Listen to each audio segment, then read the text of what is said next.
después les muestro los métodos de diagnóstico en abdomen. Los quiero mostrarles una tomografía. Y hemos visto algunos casos de abdomen, pero focalizarles algunas cositas más precisas. En abdomen definitivamente el método que mayor información nos brinda es la tomografía computada. Eso no quiere decir de que los rayos, la ecografía, la resonancia no sirva, ¿no? Pero para mí la tomografía es mucho más práctica en abdomen. Ya, tienen dos opciones para hacer un estudio tomográfico abdominal. Generalmente debe hacerse con contraste, ya sea con contraste oral o los dos, oral e intravenoso, o a su vez solo con intravenoso o con oral. No hay, dependiendo de lo que sospechen, ¿no es cierto? Pero generalmente el protocolo es estudio contrastado,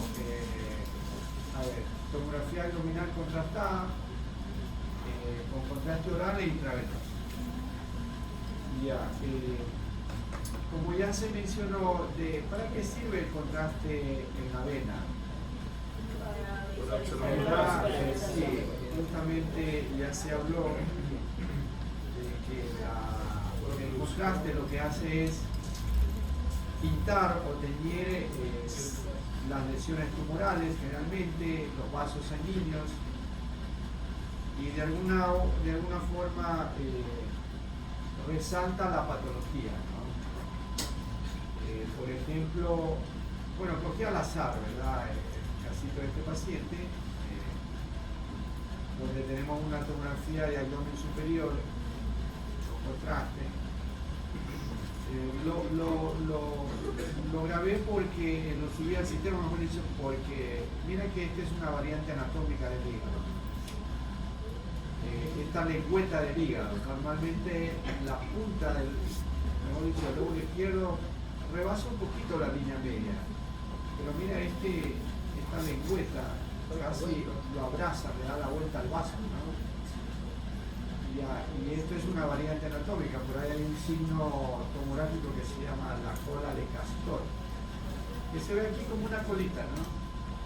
No sé si así es la cola de Castor, nunca he visto, no conozco la cola de Castor, pero los libros lo ponen. En todo caso, esto es una variante anatómica. Ya,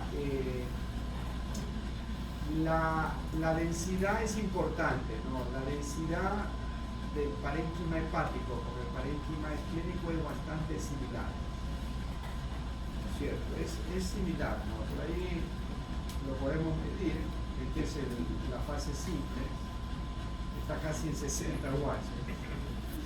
Quizá el vaso da un poquito más, ¿no? Por ahí va, ¿no? Vámonos por acá, 45, 60. Va algo parecido. En todo caso, eso es lo normal, con la densidad hepática, con la densidad esplénica. Bueno, el resto es más anatomía, ¿no? Como ustedes ven, pues los órganos sólidos van a ser isodensos, tanto el páncreas como el vaso como el hígado. Los que tengan contenido graso va a ser hipodenso.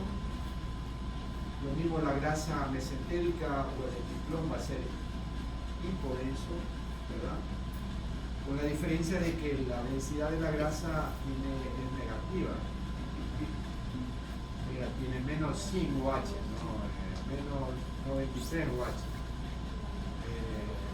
Y la del aire es mucho más negativa. Por ahí podemos medir la densidad aquí en la cavidad gástrica, que es mucho más negativa, no menos 900 y pico. Bueno, la parte anatómica, a mí me gusta ver el plano coronal, se me hace un poco más fácil distinguir una adenopatía, lo que son las adenopatías retroperitoneales. Entonces, cuando yo veo una lesión nodular redonda, ovalada, agrandada alrededor de la aorta o alrededor pensando que puede ser alguna masa o alguna adenomegalia, ¿no? Realmente las adenopatías son múltiples, ¿no? Pero siempre hay que buscarlo aquí, las adenopatías retroperitoneales. Y este plano es muy bueno, ordenado. Bueno, y este plano sagital, correcto. Y fíjate que aquí, por ejemplo, en este riñón, ahí vemos, los cálculos siempre en un riñón van a ser siempre blancos, hiperdensos. Por ejemplo, ahí tienen un calculito pequeño, con una densidad alta. Los cálculos en la vesícula no son tan fáciles verlos por tomografía. Parece que la bilis tiene como tiene un componente, tiene sales biliares, un poco de cosas. Eso te enmascara a los cálculos, ¿no? Y resulta, no son vistos, no son visibles todos los cálculos en la tomografía computada. No así en los riñones, ¿no? O en la vejiga. Por ejemplo, aquí, fíjate ahí cómo lo vemos esta lesión, que es un quiste renal, y que ya les voy a mostrar la contrastada, que es donde se ve mejor, o sea, es mucho más fácil distinguirlo. Y esto es lo normal que debemos acostumbrarnos a leer una tomografía. La grasa mesentérica, los órganos intraabdominales, asas intestinales, retroperitoneo. El páncreas tiene una grasa también peripancreática. Es importante esto cuando veamos pancreatitis. Y eso, ¿no? Entonces, veamos la contrastada.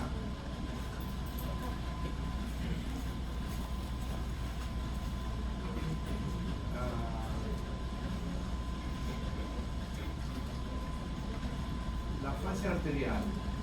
Esa es la que les mostré, una fase simple, ¿no? Es una fase arterial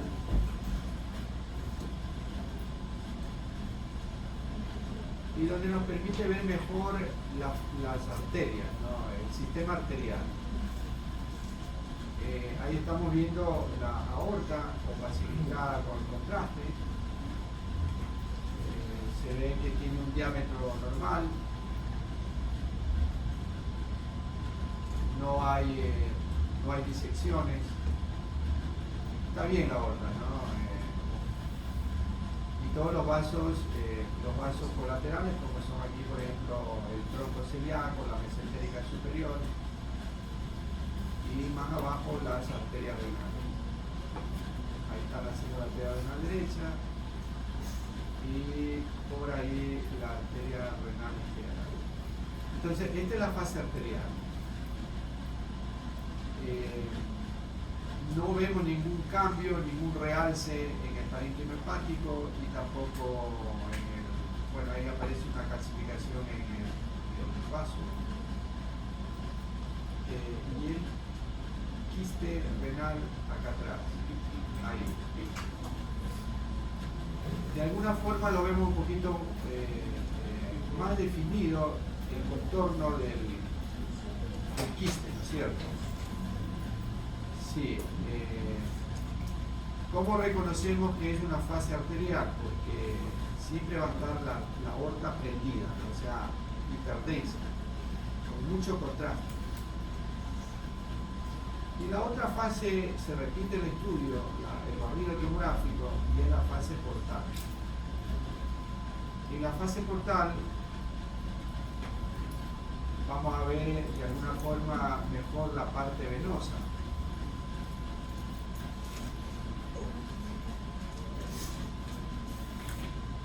Por ejemplo, algunos tumores pueden dar trombosis al sistema portal.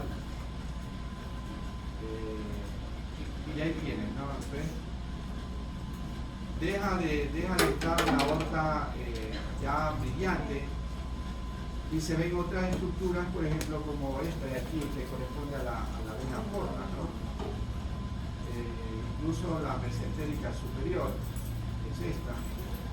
Y por aquí la esplénica. Acá lo vamos a ver mejor a la esplénica, ¿no? Por detrás del páncreas. Entonces, esta es la fase portal. Tú ves los vasos portales, no hepáticos.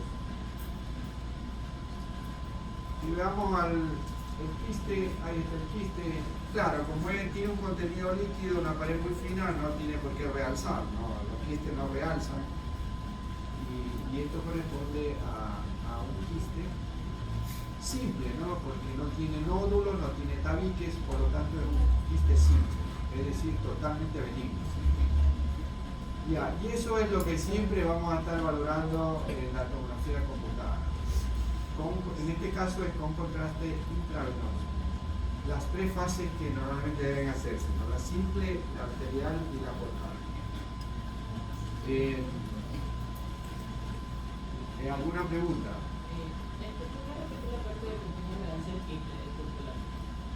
Sí, los quistes generalmente, hablamos de quistes ya sea en el hígado, en el vaso, en otro lado también.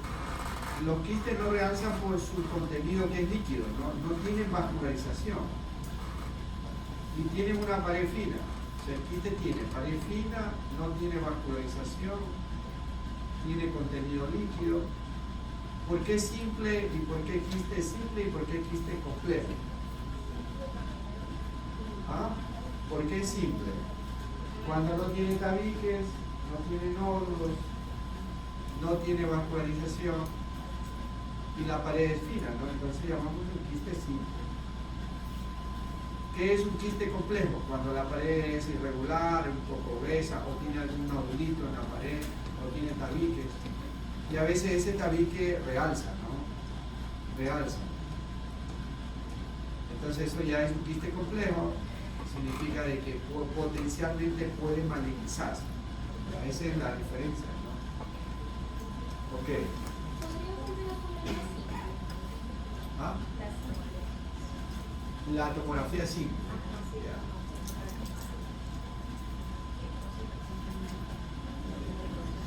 Esta es la simple.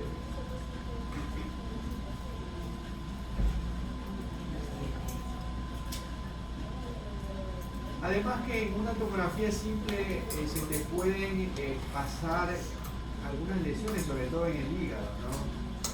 Hay lesiones que en el hígado aparecen isodensas,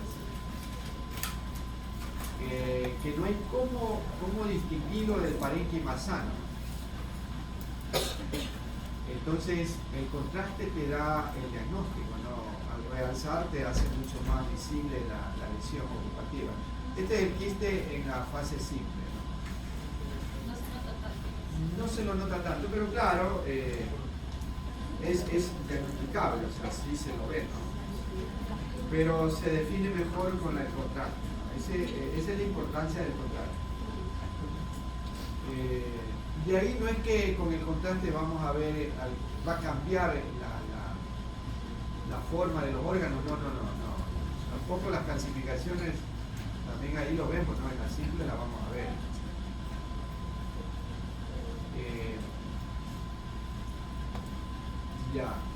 ¿Algo más?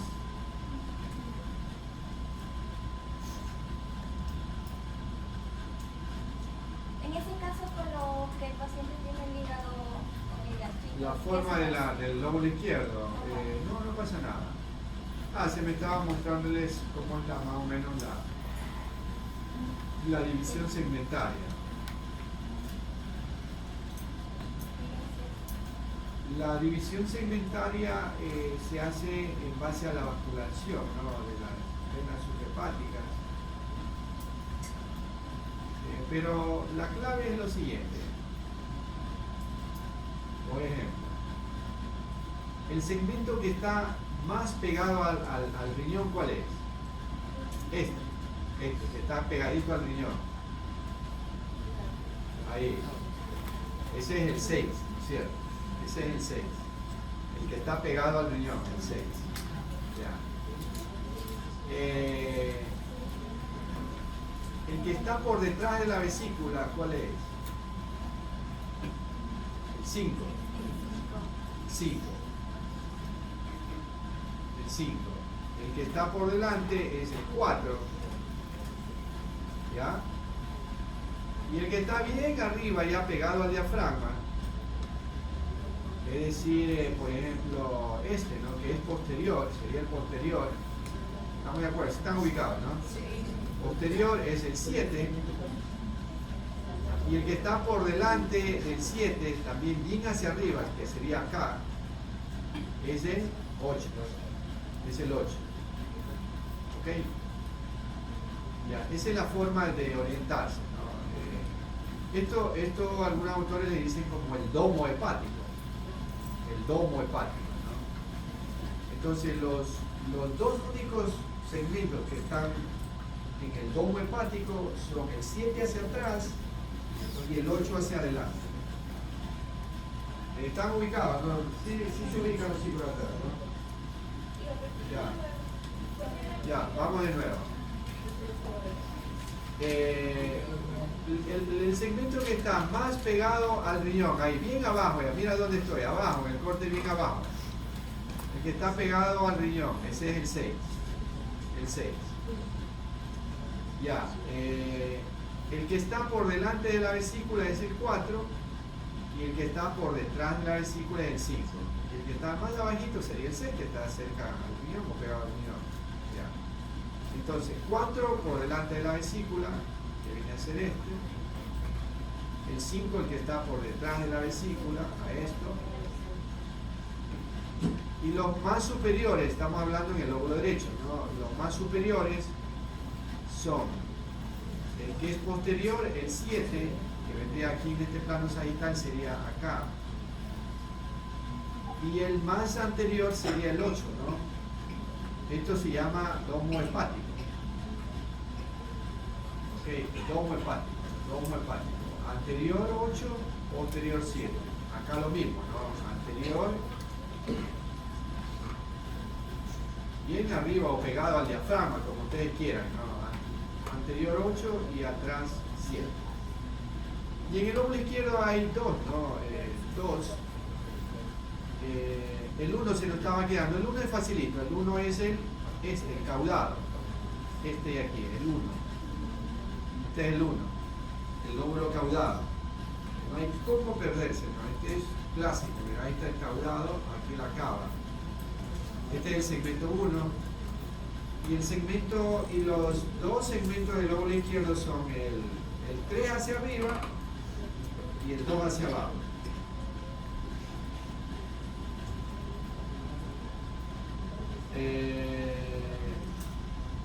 ¿Cómo les dije? El 2, el 3 hacia abajo, es al revés. El 3 hacia abajo y el 2 hacia arriba. El 3. 1, 3. 1, 3. No es 1, 2, no. 1, 3. 1, 3, 2 arriba. El 4 tiene un segmento A y un B, no nos hagamos problemas. Yo tampoco es que 4A, 4B, no. 4 es lo que uno alcanza, y más o menos. ¿No? Con que sepan orientarse de esa forma suficiente. ¿Ya? Eso es la segmentación hepática. Esto es lo práctico, ¿no? Lo práctico. Los libros te ponen sí que la vasodilatación, lo que está a la izquierda de la suprahepática, el que está entre la suprahepática izquierda y la media, sí te va bien, te confunde, ¿no? Ya. Una vez más, ¿no? En este corte, por ejemplo, ahí por ejemplo, caramba, ahí. Entonces tendríamos el 1 que es el caudado, el 3 más bajo y arriba el 2. Acá, la vesícula, el 4, el 5 y el 6 que está bien en contacto con el riñón. Y los dos superiores que también arriba pegados al diafragma o al domo hepático son el anterior el 8 y el posterior el 7. ¿Ok? Ya. Normalmente cuando estudiemos hipertensión portal es importante estudiar la vena hepática, no, perdón, la porta, no, con sus diferentes componentes. La vena porta debe medir hasta 13, 14 milímetros. Tiene 11 este paciente, ¿no? 11 milímetros en su diámetro transversal. La vena esplénica también hay que medir los flujos cuando hace Doppler. Por ejemplo, ahí esta sería la esplénica, 8 por ahí, no debe ser más de 8, está en 7 por ahí. Y la vena esplénica, perdón, la vena mesentérica superior, la veo un poco gruesa, también es rara esta vena, ¿eh? Casi está más gruesa que la porta. 12, 13 milímetros, ¿no? Está muy gruesa, pero bueno, puede ser una variante anatómica, ¿no? Porque es un hígado totalmente normal. Hay que valorar la arteria hepática, que se la ve. Aquí hay un vaso que lo cruza,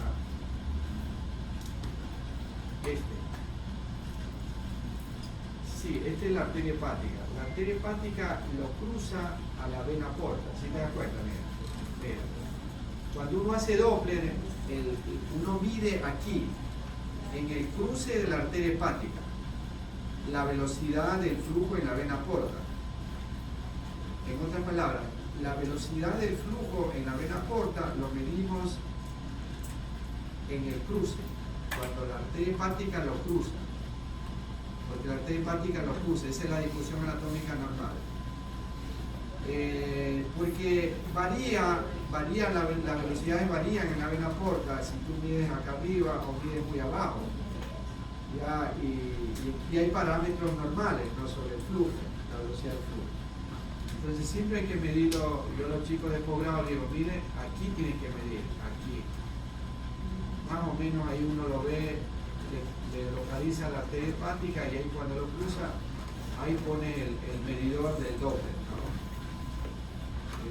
Ya.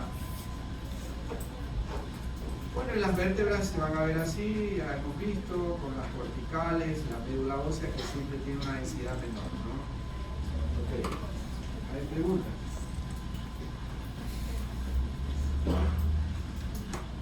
Ya.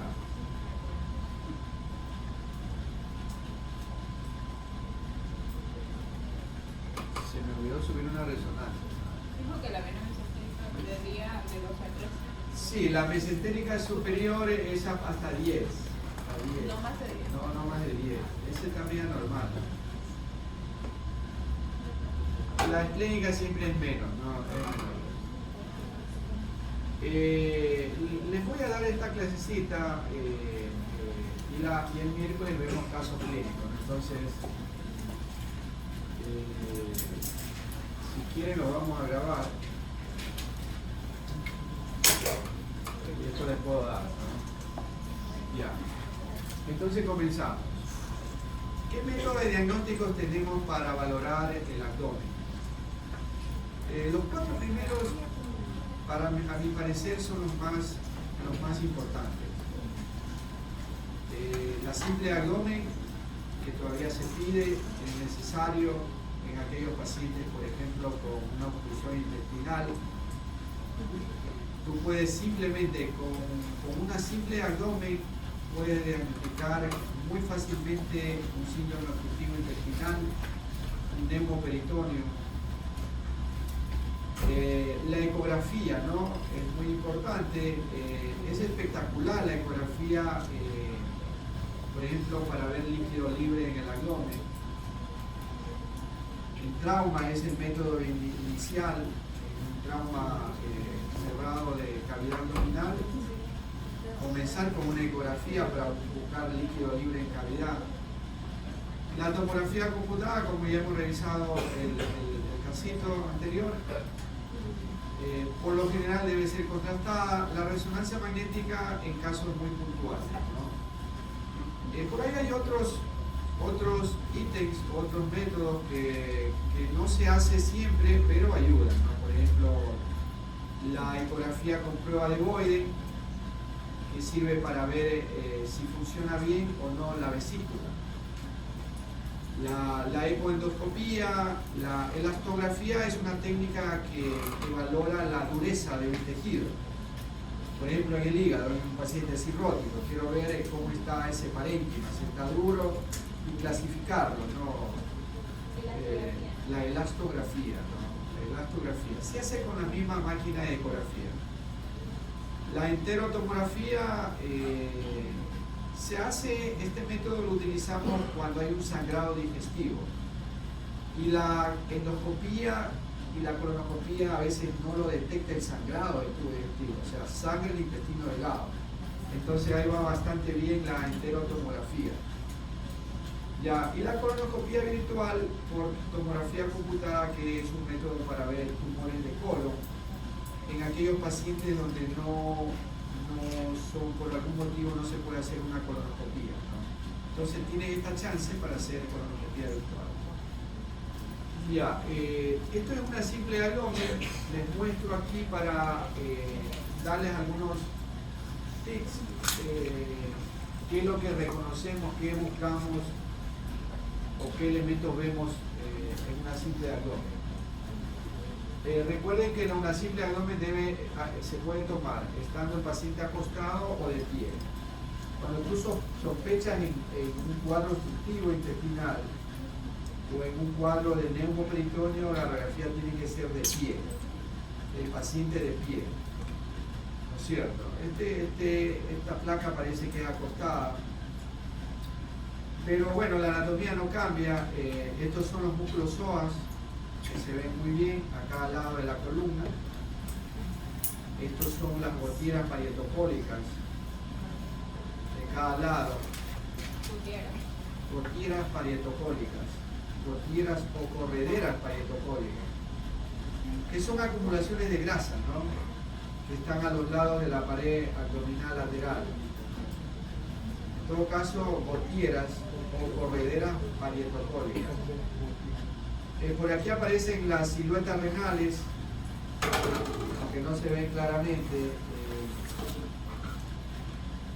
de lado a lado. Las estructuras óseas lo podemos ver. En este caso la vejiga con orina debe estar con un globito vesical, la distendida de la vejiga. Y aquí tenemos una imagen radiopaca, por ejemplo, ¿no? Probablemente un cálculo. Y mira cómo se ven las asas intestinales, ¿no? El aire, el colon está muy aireado, siempre hay mayor cantidad de aire en asas del colon, por lo general, ¿no? Siempre esa es la distribución anatómica. El aire se va a ver como imágenes radiolúcidas, ¿no? Acá también el colon derecho, donde hay un poco más de materia fecal. Y las asas del intestino delgado, como tienen líquidos, generalmente tienen más cantidad de líquidos, es decir, líquido intestinal, no se proyectan muy fácil, no son visibles fácilmente en una radiografía de simple abdomen. Y eso, ¿no? Normalmente en la punta del lóbulo izquierdo del hígado, o sea, el segmento 6 sería, ¿verdad? No debe rebasar el reborde costal. Mira que aquí termina la última costilla y la puntita del lóbulo derecho del hígado viene hasta aquí, mira. Hasta aquí llega, no rebasa. En los niños puede rebasar, de hecho que rebasa, ¿no? Y eso es normal, ¿no? Los niños tienen una hepatomegalia fisiológica normal. Ya, pero en un adulto no debe rebasar la punta del lóbulo izquierdo del hígado. Ok, esos son los tics de los elementos anatómicos que uno debe tener presente en una radiografía, ¿cierto? Por ejemplo, en una citis esto se pierde.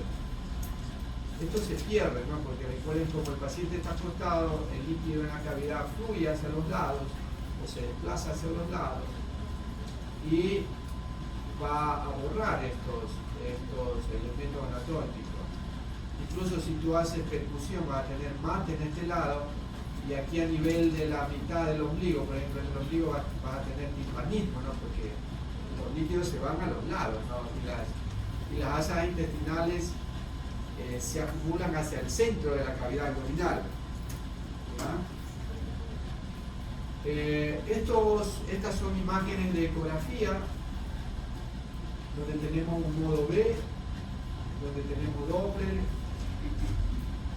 Bueno, fíjate, el hígado con el vaso, color entre el vaso, acá está el vaso, una ecogenicidad bastante parecida.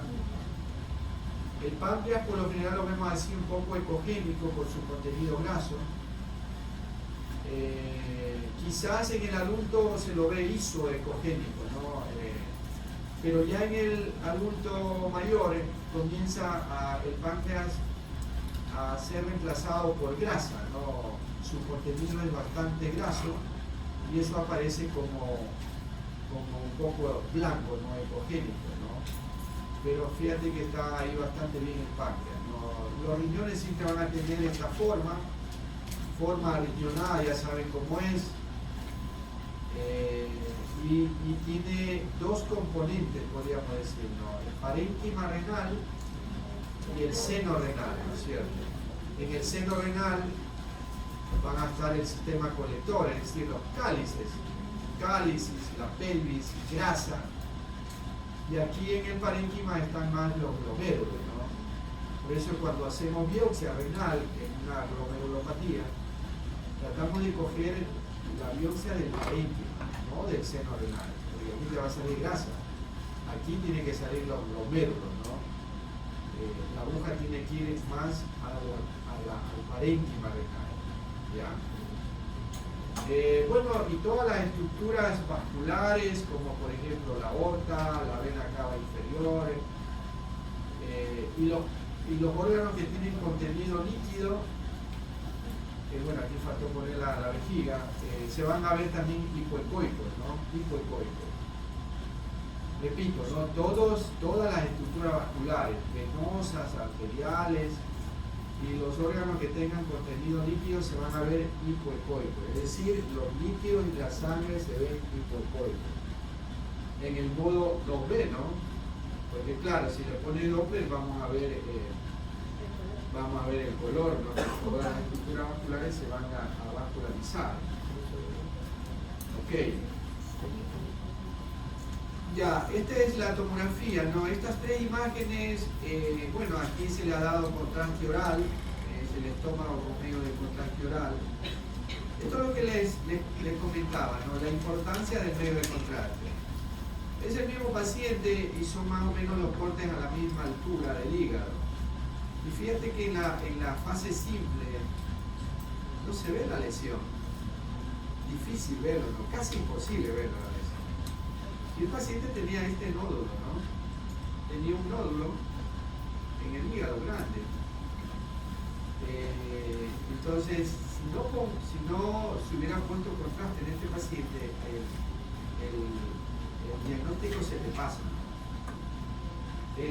Un dato más, en la fase arterial, no ocurre siempre, pero a veces en la fase arterial, el vaso tiene un realce parcheado, como en cebra, dicen los libros, como atigrado. Mira que hay unas zonas más oscuras, un poquito más oscuras que el resto del parénquima.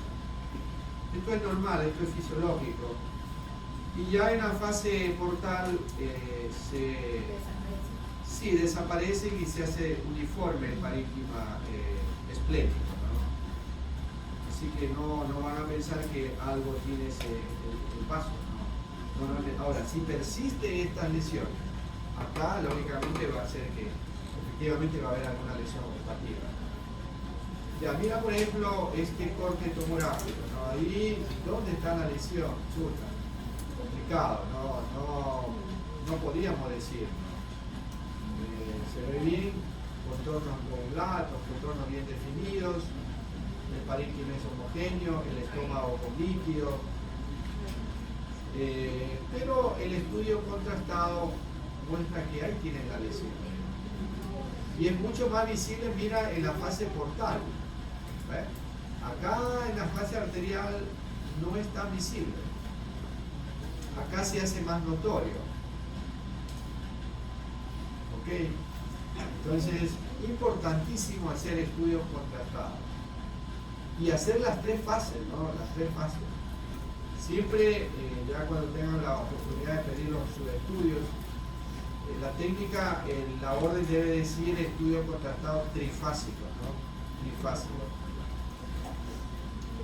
Estas son imágenes de una colonoscopía virtual donde podemos navegar intraluminalmente, ir viendo en su interior si hay algún pólipo, hay algún tumor, etc. Salen bastante bien. Hay que meter mucho aire en el colon con una sonda puesta en el recto y luego se hace post adquisición de las imágenes. Se puede navegar. Comienza navegando desde el recto, te va por el sigmoides. Hay que tener mucha paciencia, ¿no?, para seguir todo el marco cológico, ¿no? Y vamos viendo las imágenes acá. Esta es una resonancia magnética. La resonancia magnética realmente, cuando pedimos, se hace más, ¿cómo les digo?, un poco más, que nos dé más elementos de juicio para hacer un diagnóstico, ¿no? Por ejemplo, la tomografía en vía biliar queda sus limitaciones, ¿no? Tiene sus limitaciones por el problema que no detecta los cálculos en la vesícula, todos los cálculos, no es que no detecta ningún tipo de cálculo, solo detecta los cálculos que tengan una composición de calcio, pero los otros cálculos ya no lo ven. Entonces ese es el gran problema de la tomografía, de que calculitos en el colédoco se te pueden pasar, no los alcanzas a ver. Y entonces la resonancia magnética va muy bien, sobre todo con una técnica que se llama la colangioresonancia, que se hacen cortes finos, se hacen unas reconstrucciones y se hacen unas secuencias muy especiales, generalmente las secuencias con técnica de supresión grasa, ¿no? Y se hacen las mismas secuencias que en el cerebro, ¿no? Por ejemplo, hacemos el T1, hacemos el T2, hacemos una técnica con supresión grasa que sería esta. Algunas máquinas, por ejemplo, en la General Electric le ponen como fiesta una técnica con supresión grasa, otras le ponen como Spire, etc., ¿no? Pero es más fácil hablar así, ¿no? Esta es una imagen con técnica de supresión grasa, donde la grasa la estás viendo oscura, y en T1 y en T2 la grasa la vemos blanca, ¿no? La vemos siempre blanca. Y claro, la vesícula va a tener contenido líquido, las vías biliares van a tener contenido líquido, es decir, bilis.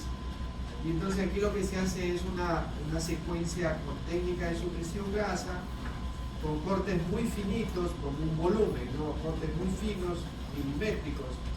Y después se hace una reconstrucción en 3D. Y nos queda así las imágenes. Entonces aquí estamos viendo claramente que en el segmento distal del colédoco hay un cálculo, hay una imagen con señal de vacío. ¿Cómo se ven los cálculos en una resonancia magnética? Se ven así, oscuros, hipointensos. Mira, aquí tienes la vesícula llena de cálculos, acá tienes otra vesícula con un calculito solitario, y aquí tienes esta imagen de colangioresonancia donde vemos un calculito al final del colédoco, ¿no? Todo esto es el colédoco. ¿Ven? Este es el conducto biliar principal. Ya, en este caso la resonancia es espectacular, ¿no? Ok, hasta aquí alguna pregunta. Veamos este casito, ¿no? Mira la importancia. Este es una simple abdomen de pie. Lo que les comentaba, ¿no? Cuando uno pide una radiografía de pie, una simple abdomen de pie, básicamente el paciente, el médico tratante, su médico tratante está pensando en un cuadro obstructivo o en algún neuroperitoneo. Ya son las dos patologías más frecuentes donde el paciente debe de estar de pie. Entonces, cuando tú tienes una orden dirigido con el colega que dice radiografía de pie, insiste, te pone ahí todavía te tira una raya debajo, ¿no? está pensando en que ese paciente tiene un probable cuadro obstructivo o tiene un probable neumoperitoneo. Y este paciente mira, estos son los famosos niveles hidroaéreos, ¿no? Donde vemos mucho aire, como nubes, parecen como islotes de nubes, y esto es líquido, ¿no? O sea, de aquí hacia abajo es líquido y de aquí hacia arriba es aire, ¿no? Aquí hay un poco de signos, ¿no? Signos semiológicos, radiológicos, un montón, ¿no? Pero realmente para mí no es tan significativo que aprenderse todos los signos radiológicos, porque al final después hasta te olvidas, ¿no? Pero no te va a olvidar nunca reconocer cómo se ven los niveles hidroaéreos. Se ven todos así. Unos serán más notorios que otros, serán más severos que otros, pero los niveles siempre van a ser así, ¿no? Líquido hacia abajo y aire. O sea, el momento como es un cuadro obstructivo, hay mucha retención de líquido, hay retención de aire en el intestino, y el paciente estando de pie lo vamos a ver así. Ok. Esta señora tenía, se le hizo una tomografía, un eco se le hizo, no tengo las imágenes del eco. El eco mostró mucho líquido libre en cavidad, ¿no es cierto? El término líquido libre significa que el líquido está acumulado en los recesos peritoneales, ¿no? ¿Cuáles son los recesos peritoneales que más conocen ustedes? ¿Ah?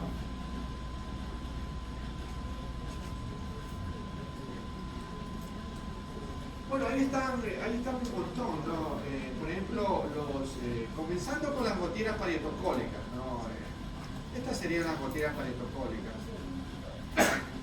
¿verdad? Acá al lado. El fondo de saco de Douglas, acá, mira, este es el útero de una mujer. Y esto correspondería al fondo del saco de Douglas. Aquí hay líquido, hay mucho líquido, porque acá es la vejiga. Esto es líquido. Los sufrénicos, ¿no? Que no alcanzamos a ver, los recesos sufrénicos, por aquí están las transcavidades de los epiplones también, etc., ¿no? Por encima de la vejiga hay un espacio que se llama el espacio de Rexius, líquido interasa, ¿verdad? Cuando ves líquido entre los intestinos se llama líquido interasa. Lo apagué a propósito porque suena un sonido cuando se graba, ¿no? Vamos a ver si es el aire. Ok, cuando haga mucho calor lo prendimos. Ya, entonces, mira, esto es líquido, ¿sí ves? Mira, el líquido, en tomografía los líquidos vamos a ver negros, hipodensos. Entonces, mira las asas cómo están. Las asas intestinales sumamente distendidas, ¿no? Sumamente distendidas con mucho líquido, más líquido que aire. Es el mismo caso de acá. Y esto es lo que tenía la señora, ¿no? Tenía un síndrome adherencial, tenía un montón de adherencias, las cuales estrangularon al intestino delgado. Fíjate que, por ejemplo, estas asas están oscuras, ¿no? Están necróticas. Entonces, ¿cuál es el mensaje final cuando vemos una simple abdomen? Hasta ahí llegamos que eso está obstruido, ¿no? Está totalmente obstruido. Y si los otros métodos de diagnóstico te dicen, por ejemplo, el eco ya nos mostró que había líquido libre en cavidad, la tomografía está mostrando también que hay líquido libre en cavidad y que hay edema interasa. Esto se llama edema interasa, es decir, las paredes intestinales están engrosadas. Eso significa que el intestino está en sufrimiento, ¿no? Se llama sufrimiento vascular mesentérico. Entonces, muchas veces dicen, no, aguantémoslo, pongámosle una sonda nasogástrica, una sonda rectal y veamos cómo evoluciona. Y evoluciona esto, pues, ¿no? Donde sacaron un segmento intestinal grande, ¿no es cierto? Necrosado. Ya, ojo, entonces, cuando hay líquido libre en cavidad, edema interasa, Cuadro obstructivo con niveles hidroaéreos, cirugía ese paciente, ¿no? Peor si, con mayor razón mejor, con mayor razón si es un paciente añoso, ¿no? Los pacientes añosos hacen mucho más fácil una necrosis mesentérica porque son arterias con enfermedad aterosclerótica, ¿no es cierto? Ya, en todo caso, mira la cantidad de adherencias que tenía el paciente y eso era la causa de su obstrucción intestinal. Bueno, este fue un trauma cerrado de abdomen donde el eco mostró líquido libre, por aquí líquido libre también oscuro, hipoecoico. Y la tomografía contrastada mostró esto en el vaso, ¿no? Este es un corte sagital focalizado. Eran unas áreas oscuras en el vaso. Y lo que tenía era esto, en el vaso ya post, ¿no es cierto? Mira, el vaso estaba totalmente roto, ¿no? Fracturado. Fracturado. Ya, entonces sacaron el vaso, ¿no? La rotura esplénica es un cuadro muy que te puede comprometer la vida del paciente, ¿no? Hemodinámicamente se chocan porque el vaso es un órgano muy sangrante, ¿no? Fíjate cómo tenía roto, ¿no? Fracturado. Ok. ¿Hasta aquí alguna pregunta? Bueno, ahí está la segmentación hepática, ya la hemos visto, lo normal, por aquí también, ya. Les voy a mostrar, ya hablamos un poquito de la vena porta, ¿no? Esto es importante cuando hacemos Doppler, o cuando hacemos también tomografía computada, ¿no? Donde podemos medir los vasos, ¿no? El problema de la tomografía con el eco, mejor dicho, hago una pregunta, ¿cuál es la diferencia entre un eco y la tomografía? No quiero que me digan que sí, que la tomografía es rayos, el otro no, sino desde el punto de vista práctico. La ecografía es más fácil, o sea, es más accesible. No, bueno, sí, tienes razón, pero ya en la práctica, a ver, la ecografía es tiempo real. Tú ves las cosas, los elementos anatómicos lo ves en tiempo real. El flujo sanguíneo lo ves ahí en tiempo real, ¿ya? Mientras que el estudio de tomografía o resonancia magnética es una imagen estática, no es como una foto.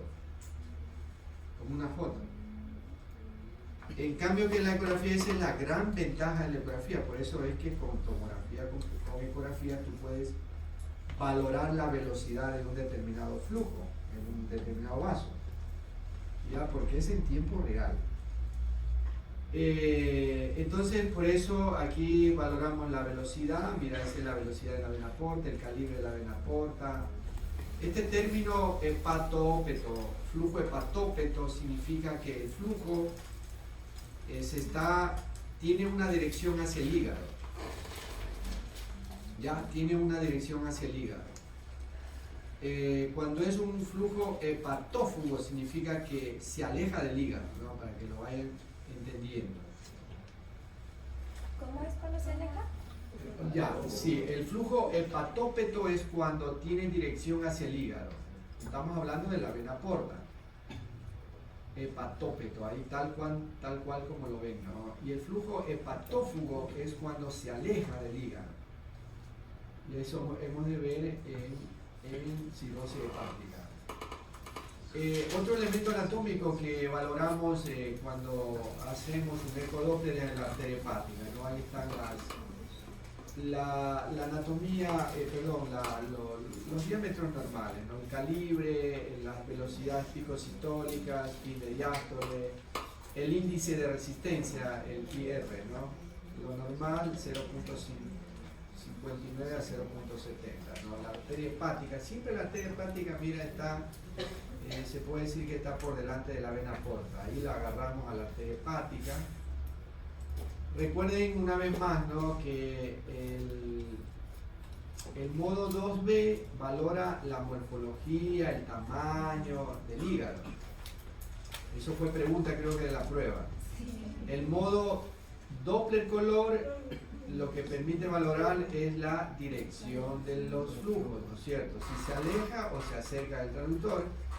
Y el Doppler pulsado te permite valorar las velocidades de los flujos, ¿no? Por ejemplo, aquí tenemos una velocidad pico sistólico de 94 centímetros por segundo en la arteria hepática, ¿no? Este es normal. Entonces, haciendo una división matemática, la sístole con la diástole, sacamos el índice de resistencia. Esto está en el rango normal, ¿no? Y ahora no se perdió eso. Ya, bueno, aquí solo para mostrarles la arteria, perdón, la vena suprahepática, la vena porta, la arteria hepática, ¿no? Repito, vena suprahepática, vena porta y arteria hepática, es arriba, adelante, ¿no? Y este sería el trazado de lo que está sucediendo en la vena porta y acá también, ¿no es cierto? Bueno, esto quiero pasar un poco rápido. Hay enfermedades que, bueno, les he puesto porque es necesario, ¿no? Pero esteatosis hepática o hígado graso es una patología que, si bien es cierto, al inicio o a temprana edad no produce sintomatología, ¿no? Pero a la larga de los años, cuando llegas a los 70, 60 años, si has tenido toda la vida un hígado graso, te va a repercutir. Vas a terminar haciendo alguna hepatopatía crónica, ¿ya? Entonces, ojo con los gorditos, los muy comelones. No he visto gorditos aquí, ¿no? Entonces, el eco es un buen método de diagnóstico. La tomografía también, ¿no? Pero con un eco bien hecho es suficiente para hacer el diagnóstico de hígado graso. Entonces, ¿cómo vemos el hígado graso en la ecografía? Se ve como un parénquima que aumenta la ecogenicidad, ¿ya? Que aumenta la ecogenicidad. Esa es la clave. Habíamos dicho de que la ecogenicidad del hígado con la del vaso eran similares. Entonces, cuando uno ve un parénquima hepático más ecogénico, es decir, más blanco que la del comparado con el vaso, estamos pensando en hígado graso. Y en tomografía, lo contrario, vemos una disminución de la densidad. Disminución de la densidad. Entonces tenemos ejemplos donde tenemos todo esto corresponde al vaso en un eje longitudinal, y este sería el hígado más focalizado hacia el lóbulo derecho. Entonces claramente vemos que está mucho más ecogénico, ¿no? Más brillante que el parénquima esplénico. Muy fácil, ¿no? Estos son cortes tomográficos donde vemos claramente que el parénquima esplénico, fíjate cómo está, son simples todas. Lo mismo la densidad del parénquima esplénico, mira con esta área del vaso. A veces el hígado graso puede ser difuso, afectar a todo el hígado, o puede ser segmentario, ¿no? Por ejemplo, aquí este segmento hepático está explotado. Mira, tiene una ecogenicidad, pero una densidad muy parecida acá. Este es un hígado graso muy severo, ¿no? Mira, muy severo, ¿eh? Un niño. Mira el vaso donde está. Mira, por ejemplo, acá este paciente también. Y estos son vasos sanguíneos, ¿no? Por eso es que el concepto también dice en el hígado graso, los vasos sanguíneos intrahepáticos muestran aumento de la densidad. Ya se refiere a esto, ¿no? Aparecen como que tuvieran contraste, ¿ya? El hígado graso, ¿no? Las hepatitis, si bien es cierto que se puede sospechar en procesos virales inflamatorios, sobre todo en niños, pero sigue siendo el diagnóstico de hepatitis clínico, ¿no? Más clínico y de laboratorio, ¿no? O sea, tampoco es que no piensen que si en un paciente con un cuadro clínico sospechoso de hepatitis y la ecografía te reporta normal, no no pueden descartar que tenga hepatitis, inclusive. La hepatitis siempre será diagnóstico clínico y de laboratorio. Pero por ahí podemos encontrarnos con unos signos que son muy clásicos cuando se afecta la vesícula. Por ejemplo, la cantidad de líquido alrededor y el engrosamiento de la pared. El engrosamiento de la pared y el líquido, ¿no? Mira estas imágenes ecográficas que muestran una pared muy engrosada, con mucho líquido alrededor. Son pacientes diferentes, ¿no? Entonces, por ahí, más el cuadro clínico del paciente puede sospechar en que ese paciente tiene un cuadro viral, ¿no? Un proceso inflamatorio de probable origen viral. ¿Ah? Claro, esta es la vesícula. Esta es la vesícula, en el corto. Esta es la vesícula, la pared de la vesícula. Esta es la vesícula, esta es la pared. Aquí tenemos la vesícula que es largo, ¿no? Esta es la luz de la vesícula con su contenido biliar y toda esta es la pared. Toda esta es la pared. Normalmente la pared de la vesícula no debe medir más de 2 milímetros, 2-3 milímetros a lo mucho. Y esta tiene una pared más de ¿qué? 1 centímetro. Mira esta, por ejemplo, mira esta vesícula, ¿no? Mira esta pared está midiendo más de 2 centímetros. 6 milímetros. Perdón. A ver, la longitud de la vesícula es 6.3 centímetros.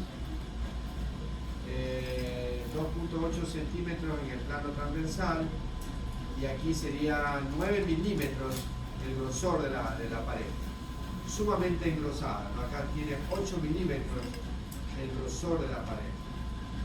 Entonces por ahí, más el cuadro clínico, uno sospecha que es una probable hepatitis.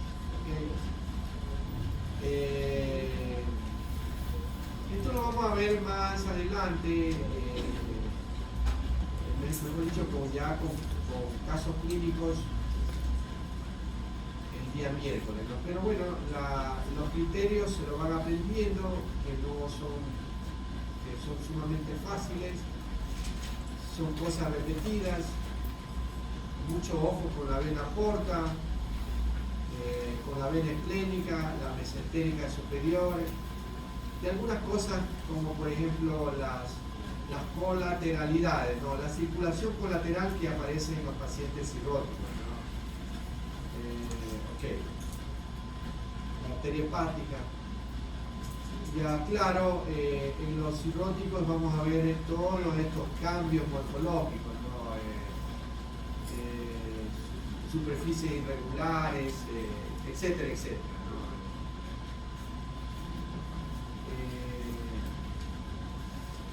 Esta patología tranquilamente la podemos diagnosticar con una ecografía. Claro que este paciente tiene una cirrosis avanzada con presencia de líquido, ¿no? Mira, esto es líquido, es decir, tiene mucha citis. El hígado es un parénquima muy alterado. Este es el caudado, ¿no? Este lóbulo caudado aumenta normalmente hasta 3 centímetros en un plano antero-posterior. Este lóbulo caudado segmento 1 se aumenta, se hipertrofia en la cirrosis, ¿no? Y el vaso aumenta de tamaño, lógicamente, ¿no? Mira, si tú comparas el aspecto del parénquima hepático con el parénquima esplénico, ¿no? Este está como una arena gruesa, ¿no? Arenoso, así todo como piedra poma, ¿no? Poma, ¿está bien? Piedra pomer, ¿no? O pomes. ¿Ah? Pomes. Ya, muy rugoso, ¿no? Muy rugoso, y este es un parénquima bastante liso. Entonces, por ecografía podemos hacer diagnóstico, ¿no? Ni siquiera hacer Doppler en este paciente, ¿no? El Doppler se hace cuando hay sospecha, tenemos duda en el paciente, es o no es, y si seguimos teniendo duda en el Doppler, te queda la elastografía, ¿no? Para ver cómo está la consistencia. Realmente lo que te da el elastro es la consistencia, si ese parénquima hepático está duro o está normal. Eso es lo que te dice la elastografía, no te dice más nada. Tú sabes que la cirrosis hepática endurece el parénquima, ¿no es cierto? Lo endurece, lo hace duro, como leñoso, ¿no?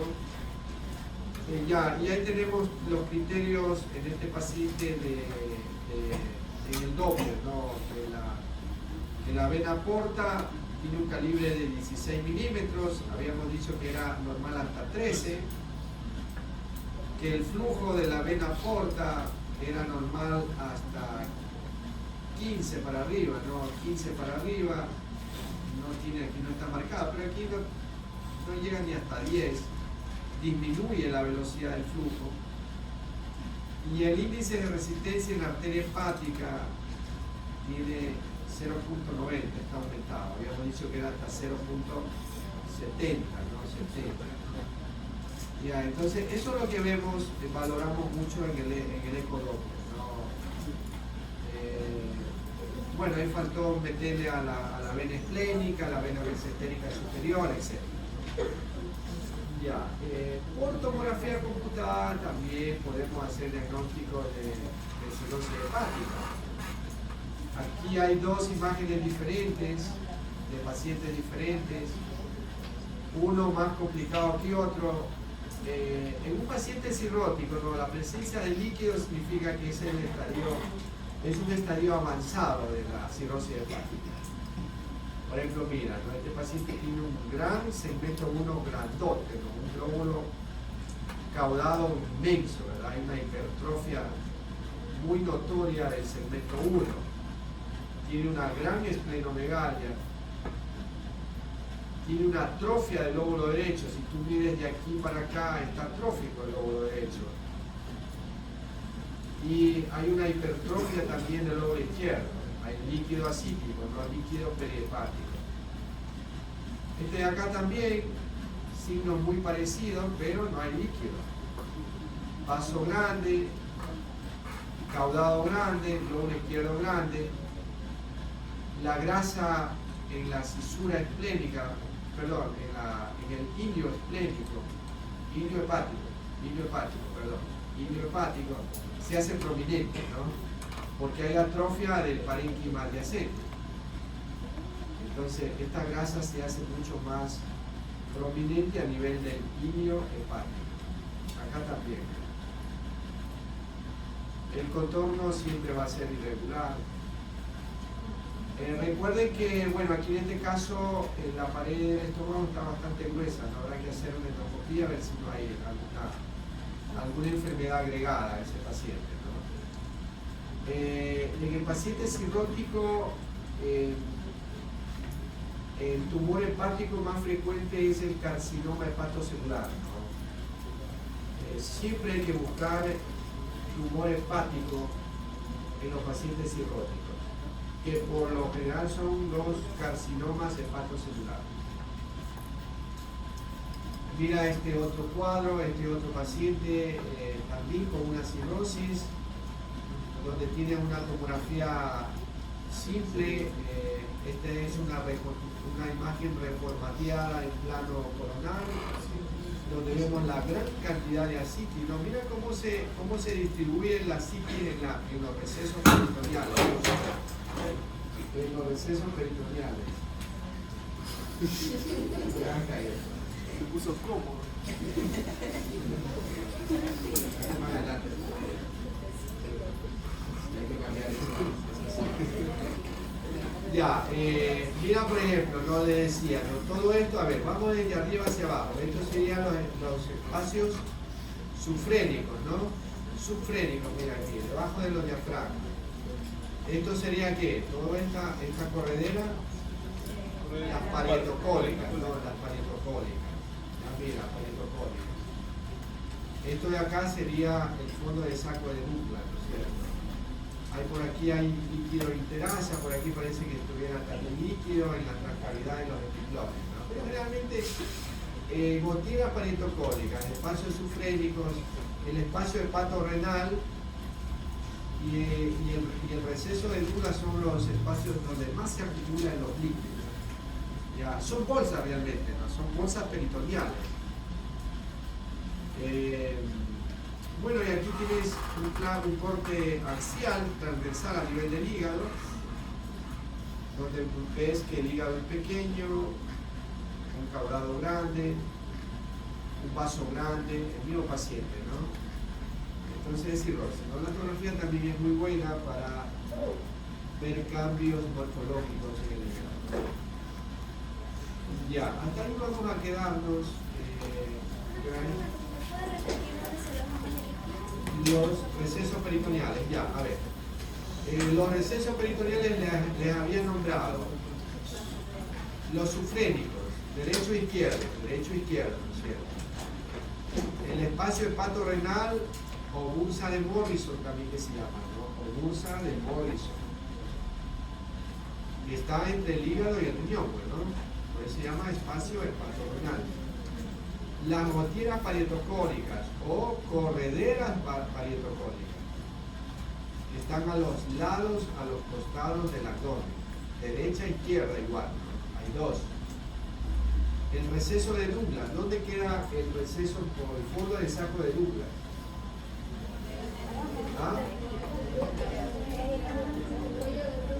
Claro, está entre la pared del útero y el recto, ¿no?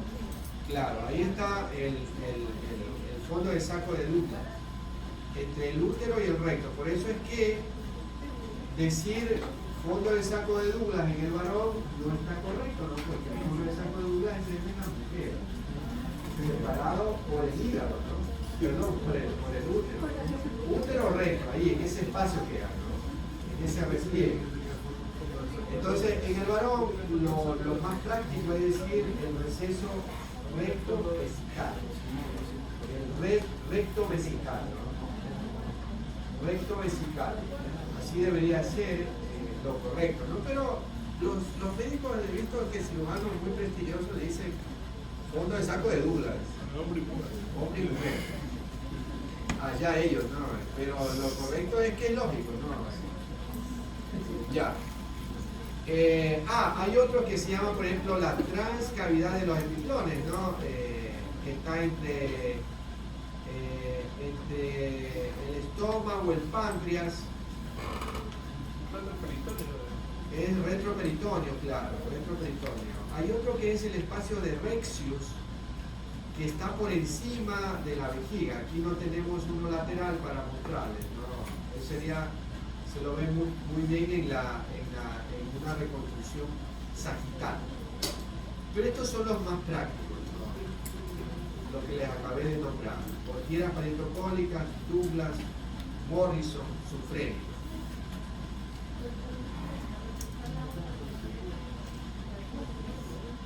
Claro, estos son los músculos psoas, sí, correcto. Estos son los músculos psoas. Los psoas.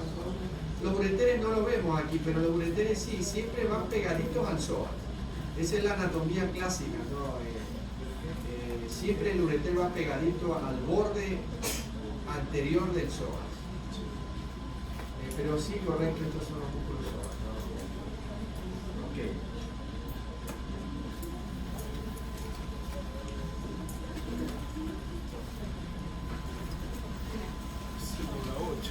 Ya, todavía podríamos haber avanzado algo más de... Pero bueno, hasta ahí dejémoslo. Nos veamos los casos últimos.